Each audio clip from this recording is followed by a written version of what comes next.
இருக்குது.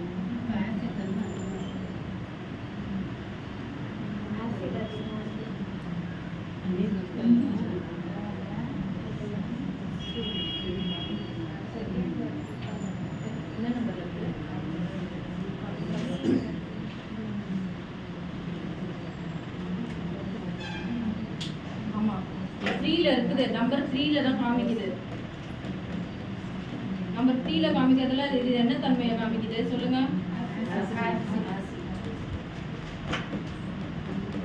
pH level இங்க போட்டுங்க பாத்துக்கோங்க. 1ல இருந்து 6 வரைக்கும் இருக்கிறது ஆசிட் தன்மை. 7 தான் நியூட்ரல். 7 காவோ போறது வந்து காரத்தன்மை. இப்போ சோடா அதிகமா இருந்தா ஆசிட் மேல இருக்கிறத ஆட் பண்ணிக்கணும். ஆசிட் அதிகமா இருந்தா கீழ இருக்க சோடாவை ஆட் பண்ணிக்கணும். கிளியரா? அடுத்தது நம்பர் 3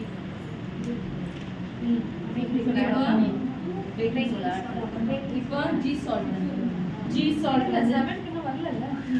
அவ பேக்கிங் சோடா ஒரு 5 கிராம் போடலாம்.